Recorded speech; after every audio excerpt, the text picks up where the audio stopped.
네, 감사합니다. 광고 한 가지만 다시 또 드리겠습니다. 오늘부터 식당에서 다시 간편식이 아니라 식사가 이제 만들어져서 제공이 됩니다. 국과 반찬 이렇게 이제 김치, 밥 이렇게 세 가지만 딱 준비하기로 했습니다. 그래서 오늘 따뜻한 국밥, 오늘 방문 속회분들도 꼭 4층에서 따뜻한 국밥 한 그릇 하고 그러 가시기 바랍니다. 섬김에 감사합니다. 누가복음 강해 39번째 시간 이름 없는 선한 누룩들이라는 제목으로 하나님 말씀 나누겠습니다. 오늘 본문은 예수님께서 70인의 전도자를 파송하시는 그런 장면을 기록하고 있습니다. 그런데 그 내용이 낯설지 않고 어떤 한 본문을 우리에게 떠올리게 합니다. 맞습니다. 오늘 본문은 바로 앞에 한 장만 넘기면 바로 앞에 한 장 앞에 기록된 12제자의 전도 여행과 그 내용이 거의 비슷하죠. 그들이 수행해야 할 사역과 지켜야 할 규칙의 내용이 똑같습니다.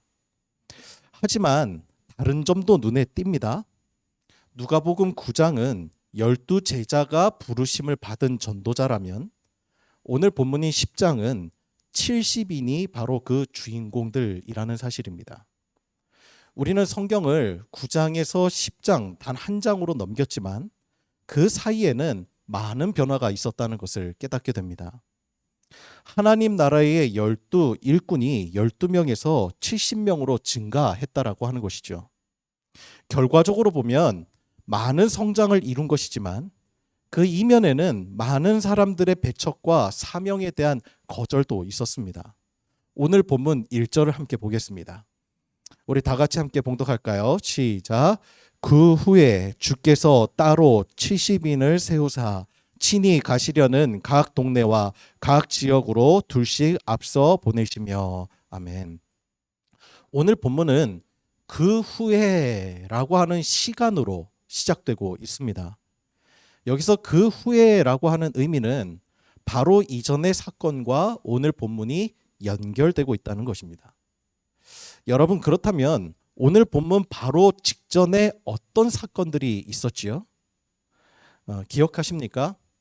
사마리아 사람들이 예수님과 제자들을 배척했습니다.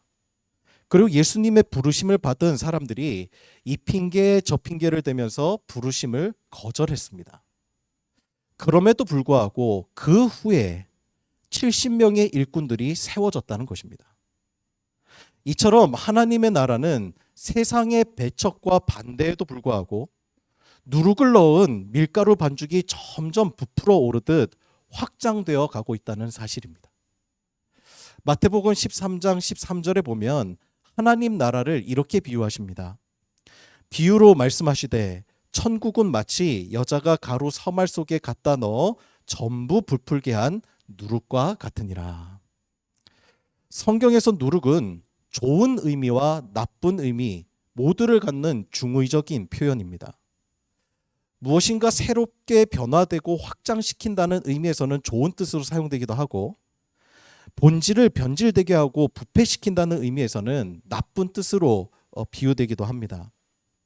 바리새인들은 율법의 본의를 변질시킨 나쁜 누룩으로 비유되었습니다.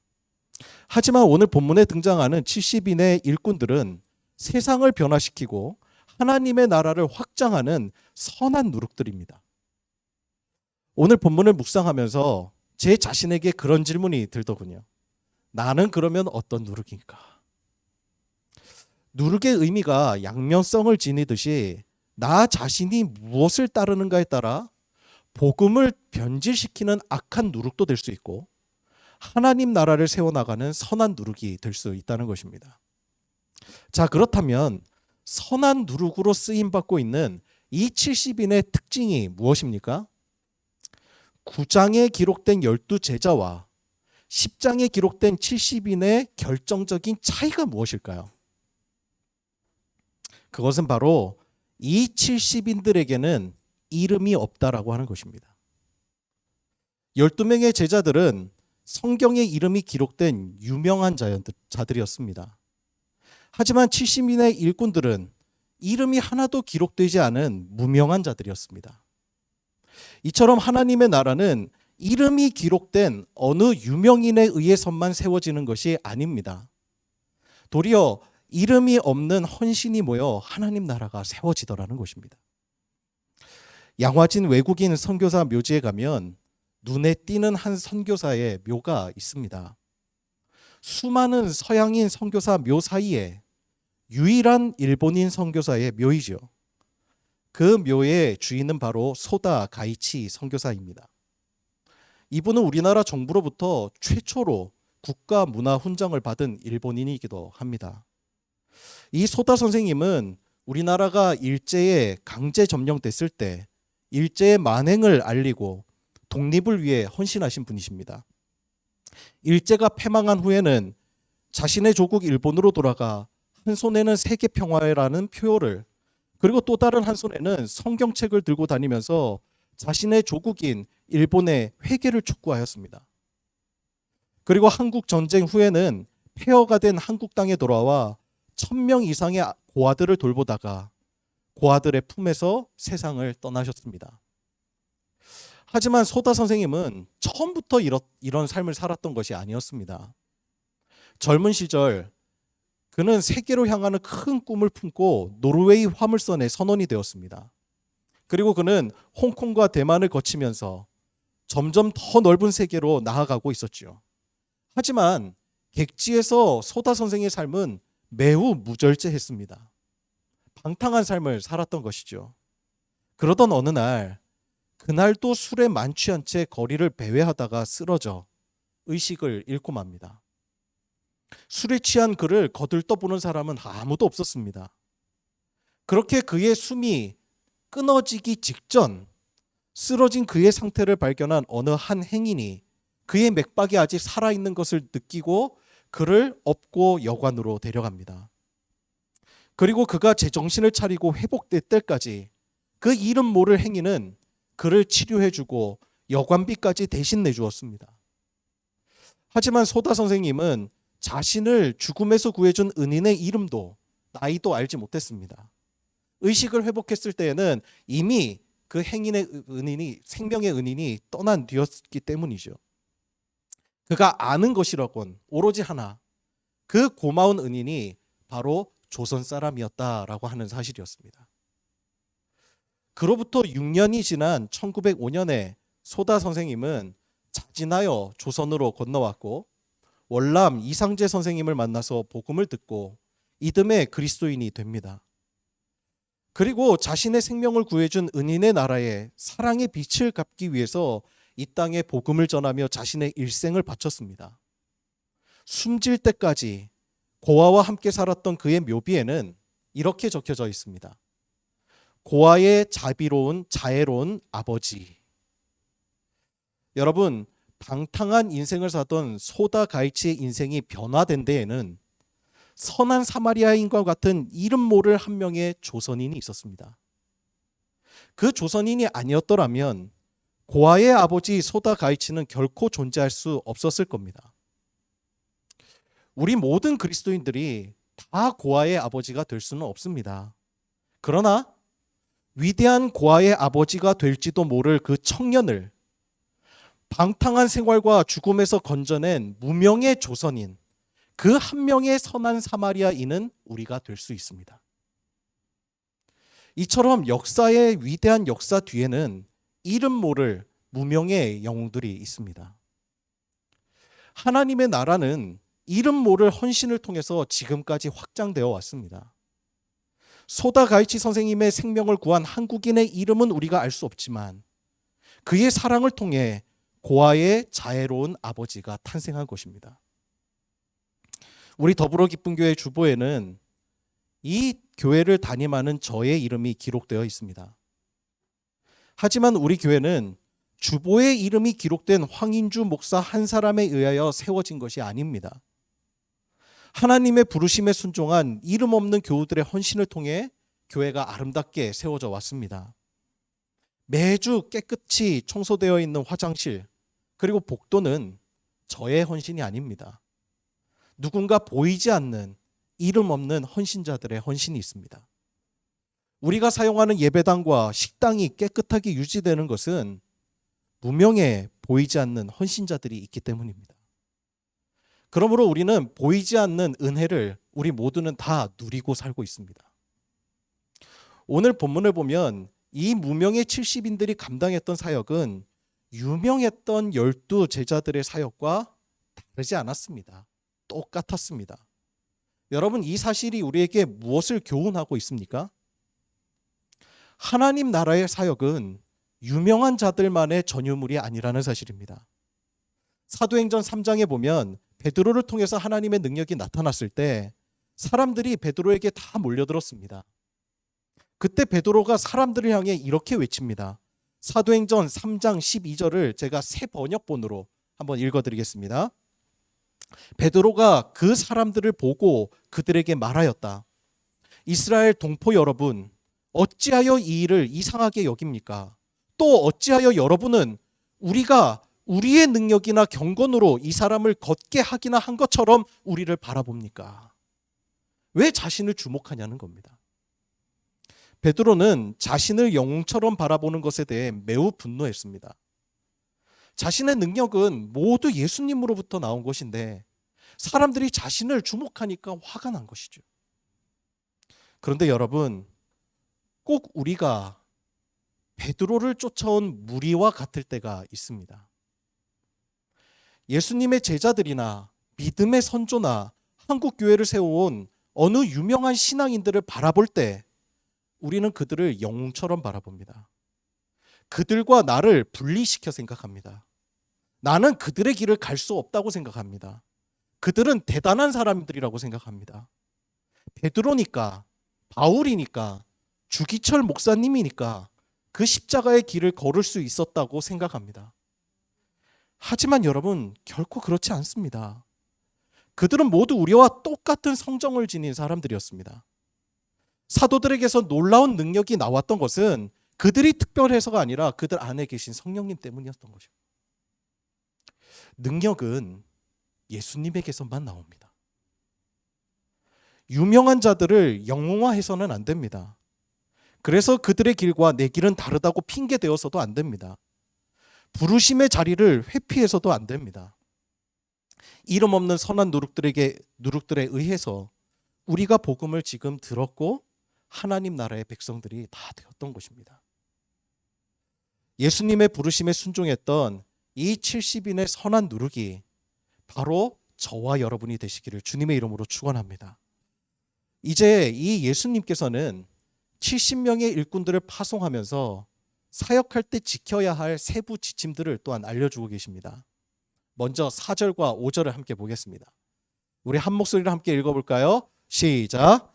전대나 배낭이나 신발을 가지지 말며 길에서 아무에게도 무난하지 말며 어느 집에 들어가든지 먼저 말하되 이 집이 평안할지어다 하라. 아멘.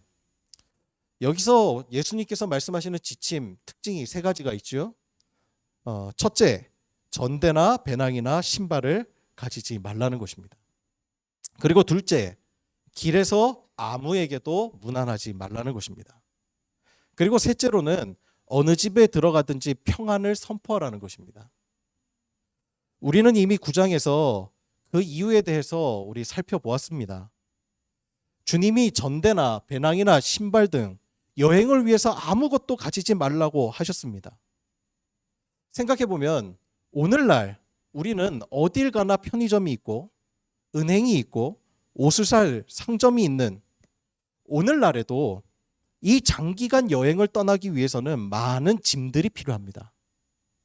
그런데 예수님께서는 자기 자신을 지킬 최소한의 물품조차 가지지 말 것을 명령하고 계십니다. 그렇다면 여러분, 그 명령에는 도대체 어떤 의미가 담겨져 있는 것이지요? 이유는 분명합니다. 단순하게 떠나라는 것입니다. 복잡하지 말라는 것입니다. 복음을 증거하는데 걸림돌이 되는 모든 것은 내려놓고 떠나라는 것입니다. 그렇다면 여러분 생각해 보십시다. 제자들이 돈 없이 어떻게 먹고 잠을 잘 수 있습니까? 오늘의 이 예수님의 명령은 또 다른 한편으로 바라보면 약속으로 읽을 수가 있습니다. 그 약속은 무엇이죠? 이 모든 것은 주님이 다 책임지시겠다고 하는 것입니다. 너희는 오로지 그의 나라와 그의 의를 구하라는 것입니다. 그러면 이 모든 것을 더하시겠다고 하는 하나님의 약속인 것이죠. 자, 그렇다면 두 번째로 길에서 아무에게도 무난하지 말라는 이 명령은 어떤 뜻입니까? 여러분, 무난의 뜻이 무엇이죠? 무난하다. 우리말 국어사전에는 이렇게 기록하죠. 웃 어른께 안부를 여쭌 또는 그런 인사, 이렇게 기록합니다. 제자들이 각 마을과 이제 각 성읍으로 들어가게 되면 그곳에는 각 성의 지도자나 유력한 자들이 있을 것입니다. 혹은 자신이 아는 친척이나 지인들이 있을 수도 있습니다. 그렇다면 예수님께서 아무에게도 무난하지 말라는 의미는 도대체 무슨 뜻이겠습니까? 오로지 사명에 집중하라는 것입니다. 지금 전도자들의 사명은 하나님의 나라를 선포하는 일과 병든 자를 치료하는 일입니다. 사역의 걸림돌이 되는 사사로운 만남이나 유력한 자들을 만날 시간을 허비하지 말라는 것입니다.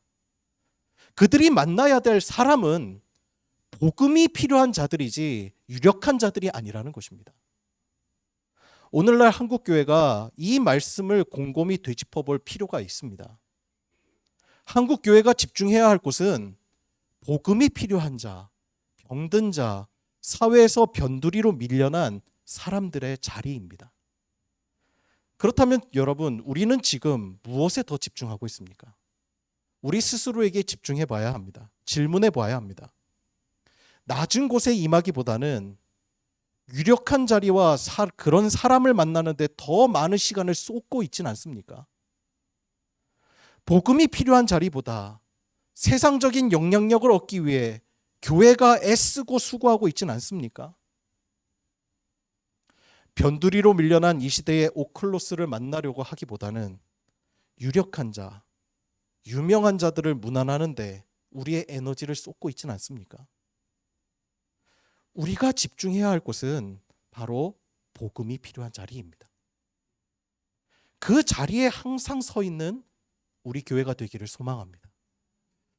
세 번째로 주님은 어느 집에 들어가든 평안을 선포하라고 하십니다. 그리스도인은 평안을 선포하는 사람들입니다. 분열과 두려움은 하나님으로부터 나온 것이 아닙니다. 또한 그리스도인은 어느 집에나 평안을 선포해야 합니다. 이 평안을 선포하는 이 일에 차별이 있을 수는 없습니다. 7절을 함께 보겠습니다. 우리 함께 읽어볼까요? 봉독합시다. 시작. 그 집에 유하며 주는 것을 먹고 마시라. 일꾼이 그 삭슬 받는 것이 마땅하니라. 이 집에서 저 집으로 옮기지 말라. 아멘. 주님은 그 집에서 대접하는 것을 사양하지 말라고 말씀하십니다. 일꾼이 그 삭슬 받는 것이 마땅하기 때문이죠. 하지만 그보다 더 중요한 말씀이 하반절의 말씀입니다. 이 집에서 저 집으로 옮기지 말라. 여러분, 이 말씀의 뜻이 무엇이겠습니까? 더 나은 대우를 쫓아서 다니지 말라는 것입니다.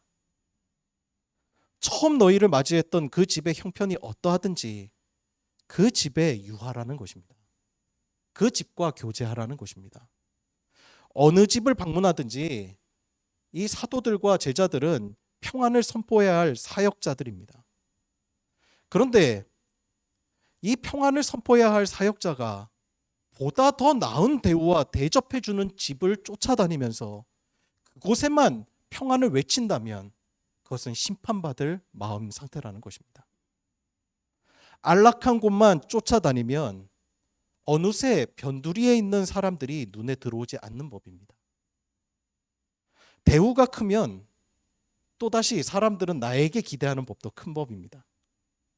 그런 사람들의 기대에 쫓아 살게 되면 어느새 하나님의 뜻으로부터 멀어질 수밖에 없습니다. 좋은 자리, 좋은 대우를 빼앗길까 봐 노심초사합니다. 어느새 삶은 하나님의 뜻보다 그 자리에 묶여서 떠나지를 못하게 되는 것입니다. 자족하는 사람은 하나님의 부르심이 있는 곳이라면 어디든 떠날 수 있는 사람입니다. 존 웨슬리 목사님은 감리교회의 목회자가 가져야 할 태도 세 가지를 말씀하십니다. 첫째, 항상 이사할 준비. 둘째, 항상 어디서든 설교할 준비. 그리고 마지막으로 언제든지 복음을 위하여 죽을 수 있는 준비입니다.